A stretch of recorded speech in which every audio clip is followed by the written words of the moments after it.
नमस्कार दोस्तों, कैसे हैं आप लोग। उम्मीद करता हूँ आप लोग बहुत अच्छे होंगे और आपकी तैयारी बहुत अच्छे से चल रही होगी।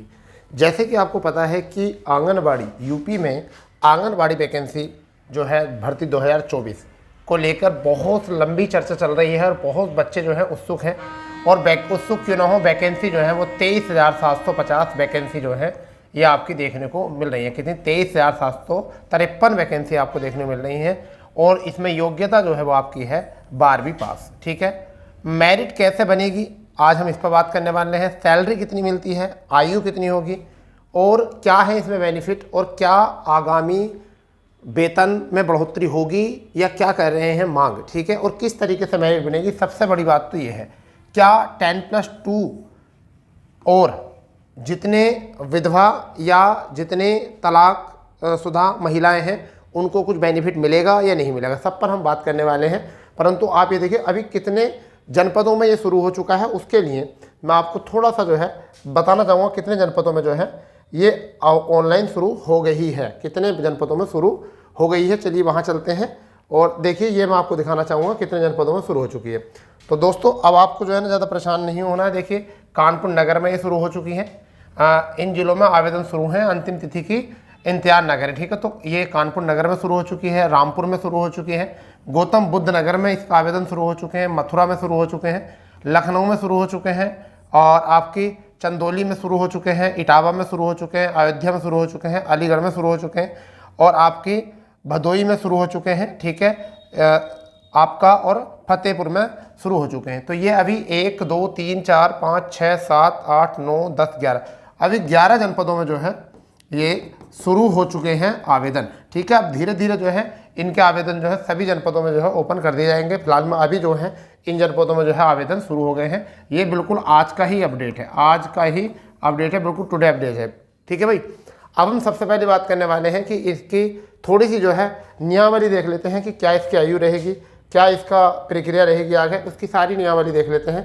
देखिए क्या समझिए। अब हम बात करते हैं यहाँ पर शैक्षिक योग्यता जो रहेगी वो क्या रहेगी, आंगनवाड़ी कार्यकर्ता, मिनी आंगनवाड़ी कार्यकर्ता और सहायिका हेतु शिक्षक योग्यता जो रहेगी वो क्या रहेगी, इंटरमीडिएट उसके समक्ष।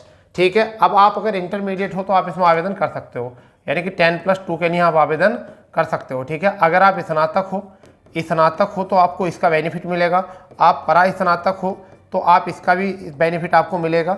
ठीक है। तो सबका इसमें आपको बेनिफिट मिलने वाला है। आयु सीमा की अगर हम बात करें तो आंगनवाड़ी कार्यकर्ता, मिनी आंगनवाड़ी कार्यकर्ता और सहायिका के लिए जो है न्यूनतम आयु जो है 18 वर्ष है और अधिकतम आयु जो है वो कितनी है, 35 वर्ष है। आयु के संबंध में आंगनवाड़ी कार्यकर्ता, मिनी आंगनवाड़ी कार्यकर्ता और सहायिका के लिए हाई स्कूल तालिका प्रमाण पत्र में अंतिम तिथि मान्य होगी, यानी कि 10वीं की मार्कशीट जो होगी आपकी उस मांग तालिका में जो भी डेट ऑफ बर्थ होगी DOB उसी से आपकी जो है आयु गणना होगी। ठीक है। आगे है 62 वर्ष की आयु प्राप्त होने वाले उपरांत उनकी मानदेय आधारित सेवाएं स्वतः समाप्त हो जाएंगी। ऐसी सेवाएं समाप्त सेवानिवृत्ति के तिथि प्रत्येक कैलेंडर में 2 मई 2030 तक को होने वाली है। चलिए ये हमारे कोई काम की बात नहीं है। आगे बात करते हैं। देखिए यहाँ पर क्या किया गया है साइकिल, चलो ये छोड़िए, इसको भी इतना कोई काम खास नहीं है। अब देखिए चयन प्रक्रिया क्या है, इसकी चयन प्रक्रिया पात्र जो है वो क्या है, समझिए इसको। चयन प्रक्रिया को समझ लेते हैं। ये चीज़ें बहुत मुश्किल आ रही हैं बात समझ में बच्चों को। चयन हेतु पात्रता अर्हता, सर्वप्रथम आंगनवाड़ी कार्यकर्ता के कुल रिक्त पदों के सापेक्ष 50% पदों पर आंगनवाड़ी कार्यकर्ता के भर्ती हेतु अपेक्षित अर्हता पूर्ण करने वाली आंगनवाड़ी सहायिका से चयन की कार्यवाही की जाएगी। यानी कि आंगनवाड़ी कार्यकर्ताओं की भर्ती के लिए आंगनवाड़ी सहायिका का चयन प्रक्रिया पूरी जाएगी किस पर, 50% पर, जिसकी प्रक्रिया निम्नलिखित है। सर्वप्रथम अपेक्षित अर्हता रखने वाली ग्रामीण क्षेत्र में उसी ग्राम सभा तथा शहरी क्षेत्र में उसी वार्ड के स्थिति उसी आंगनवाड़ी केंद्र की सहायिका जिसकी न्यूनतम अर्हता सेवा निर्धारित कट ऑफ डेट को 5 वर्ष की नियमित की गई, यानी कि जो 5 वर्ष से पहले काम कर रहे हो, ठीक है, और उन्हें इंटरमीडिएट कर रखा हो, उत्तीर्ण कर रखा हो और उसकी आयु 50 वर्ष से अधिक न हो तो उसका चयन किया जाएगा 50% सीटों पर। ठीक है। उसके आगे रिक्त आंगनवाड़ी कार्यकर्ताओं पद हेतु ग्राम विकास तथा शहरी क्षेत्रों में जो है बाढ़ में स्थित अन्य आंगनवाड़ी केंद्रों पर तैनात अर्हत आंगनवाड़ी सहकारिताओं में से मेरिट के आधार पर चयन किया जाएगा। मेरिट तैयार करने के लिए बिंदु 7 में है। तो अब ये जो है 50% ये मेरिट पर बनेंगी, यानी किस पर, मेरिट पर बनेंगी। देखिए अब वो क्या रहेगा, बिंदु 7 मैं आपको बताने वाला हूँ। बिंदु 7 जो है वो क्या है, इस चीज़ पर कोई ध्यान नहीं देगा। आगे बात करेंगे बिंदु 7 क्या है। 4 हो चुका है। आवेदन पात्र प्राप्ति वो बात की बात है, हम पहले बात कर लेते हैं क्या है। 6 हो चुका है और आपका है ये 7। अब देखिए क्या है आपकी जो मेरिट बनेगी, मेरिट वो किस तरीके से बनेगी मैं आपको बताना चाह रहा हूँ। देखिए इसमें लिखा है एक ही श्रेणी में एक ही अधिक पात्र अभ्यर्थियों को उपलब्ध होने की दशा में सभी अभ्यर्थियों की मेरिट लिस्ट बनाई जाएगी। आंगनबाड़ी कार्यकर्त्री, मिनी आंगनबाड़ी कार्यकर्त्री, ठीक है, और सहायिका के लिए सभी पदों के लिए न्यूनतम शैक्षणिक योग्यता इंटर समक्ष अधिकतम शैक्षणिक योग्यता परिस्नातक के आधार पर मेरिट तैयार की जाएगी। ठीक है, यानी कि किस पर अधिक। अब इसका मतलब क्या है कि न्यूनतम शैक्षणिक यानी कि इंटर, 10वीं नहीं, इसमें क्या है इंटर, यानी कि 12वीं।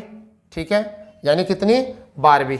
ठीक है, अब यहाँ पर देखिए क्या है उसकी अंक तालिका मानने के लिए कहा है 10% होगा। अब किसी ने अगर 10वीं कर रखी है, किसी ने 10वीं कर रखी है तो उसके अंकों का मैं आपको ऐसा नहीं समझाता, मैं समझाता हूँ। आपने 10वीं कर रखी है, ठीक है, और आपके 60% अंक हैं, तो अगर हम इसका 10% निकालेंगे तो आपके कितने अंक हो गए, 6 अंक हो गए। आपने 12वीं कर रखी है और आपके 50% अंक हैं, कितने अंक हैं बेटा, 50% अंक हैं, कितने 50% अंक हैं, तो आपका 10% निकाला जाएगा तो कितना आ जाएगा, 5 अंक आ जाएंगे। आपने स्नातक कर रखा है, स्नातक कर रखा और समझ लो 65% अंक हैं आपके, 65% अंक है, तो 10% निकालेंगे तो कितने अंक हो जाएंगे, 6.5% होंगे। आपने पराई स्नातक कर रखा है और आपके 70% अंक हैं, तो आपका 10% यहाँ से निकाला जाएगा और आपका कितना हो जाएगा, 7 अंक हो जाएंगे। इस तरीके से जो है देखिए यही बात इन्होंने कही है। 45% पर कितने प्राप्त होंगे, 4.5 होंगे। 59% कितने होंगे, 5.9 अंक प्राप्त होंगे। और ग्रेडिंग CGP पद्धति के प्राप्त अंकों की आंकड़ित किया जाएगा और मेरिट सूची तैयार करने की 0.3 अंकों तक गणना की जाएगी। दशमलव के बाद किसी भी अंक की पूर्णतः मान्यता नहीं होगी। तो आपको पता चल चुका है मेरिट कैसे बनेगी, मेरिट इस आधार पर बनेगी बेटा। ठीक है, मेरिट जो बनेगी इस आधार पर बनेगी। पूरी मेरिट की बात यहाँ पर आ चुकी है। अब देखिए यहाँ पर पूरी बात कर लेंगे। समस्त परीक्षाओं के अंकों को जोड़ने के पश्चात मेरिट लिस्ट तैयार की जाएगी। यदि एक से अधिक अभ्यर्थी एक समान अंक प्राप्त हैं तो अधिक आयु वाले अभ्यर्थियों को वरीयता दी जाएगी। यदि एक से अधिक अभ्यर्थियों के अंक आयु समान हो तो अधिक शैक्षणिक योग्यता रखने वाले अभ्यर्थियों को वरीयता दी जाएगी। तो ये तो हो गई मेरिट। ठीक है, आयु भी हो चुकी है, आयु 18 से 35 वर्ष होनी चाहिए। ठीक है, अगर रही बात ये कि मेरिट कैसे बनेगी, ठीक है, एज हो चुका है, शैक्षणिक योग्यता हो चुकी है।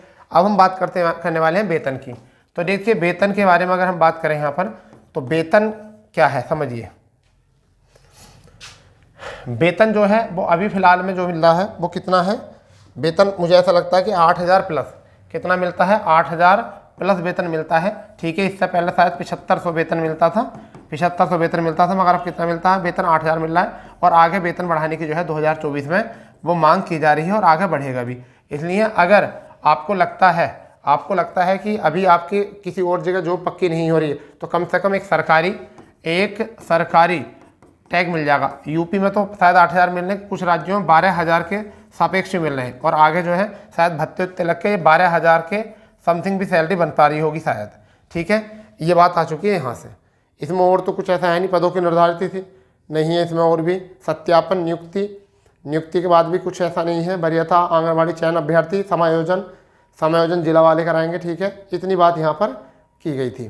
ठीक है, तो आपको जो है मैंने बता दिया कहाँ शुरू हो चुके हैं। अब जो है आप ज़्यादा परेशान ना हो, मेरिट की बात बता दी है हमने। ठीक है, मेरिट हमने बता दिया कि मेरिट कब कहाँ कैसे होनी है। ठीक है, साथ ही साथ हमने बता दिया किन किन राज्यों में शुरू हो गई है। ठीक है, कहाँ शुरू हो चुकी है देख लीजिए। देखिए इन राज्यों में जो है आपकी जो है शुरू हो चुकी है। ठीक है, सॉरी इन जिलों में जो है शुरू हो चुकी है। कानपुर नगर में, रामपुर में, गौतम बुद्ध नगर और मथुरा, लखनऊ, चंदौली, इनमें जो है आपकी मतलब ऑनलाइन शुरू हो चुकी है। यानी कि क्या है, ऑनलाइन फॉर्म जो है वो क्या हो चुके हैं, शुरू हो चुके हैं। तो सबसे पहले आप अंतिम तिथि का इंतजार न करके, जब अंतिम तिथि होगी जब भी हम भरेंगे, फॉर्म भर दीजिए बहुत अच्छे तरीके से। क्योंकि देखिए ज़्यादा कुछ होने से भी ना तो कुछ तो होगा, कम से कम कुछ हासिल ज़्यादा नहीं हो पा रहा। जो बच्चे मतलब ऐसा माने चलिए कहते हैं मुख्य सेविका के लिए अप्लाई किए हैं, उनका मुख्य सेविका में अभी टाइम लगेगा तो ऐसा अच्छे यहाँ अप्लाई कर दो। ठीक है, कोई और भर्ती में भी अप्लाई किए हो तो कोई बात नहीं, इसमें भी अप्लाई कर दो। क्योंकि कोई भी फॉर्म या कोई भी पोस्ट जो है गलत नहीं होती। तो इसमें आपको एक तो ये एक एग्ज़ाम नहीं होने का, पहली बात तो ये है, एग्ज़ाम नहीं होगा, क्या होगा, मेरिट बनेगी, केवल क्या होगी, मेरिट लिस्ट से ही आपका बनेगा। मेरिट लिस्ट मैंने बता दी है कि किस तरीके से मेरिट लिस्ट तैयार होगी, ठीक है, इस आधार पर होगा। तो जल्द से जल्द अपना आवेदन करें, ठीक है। और भी कोई क्वेरी अगर होती है तो आप जो है कमेंट्स बॉक्स में जो है आप उस क्वेरी को लिख देंगे, हम आपको जवाब दे देंगे, ठीक है बच्चा। तो जैसे भी कोई आगे जानकारी होगी हम आपको जरूर अवगत कराएंगे। तो मिलते हैं नई जानकारी के साथ, जब तक के लिए जय हिंद, जय भारत, वंदे मातरम।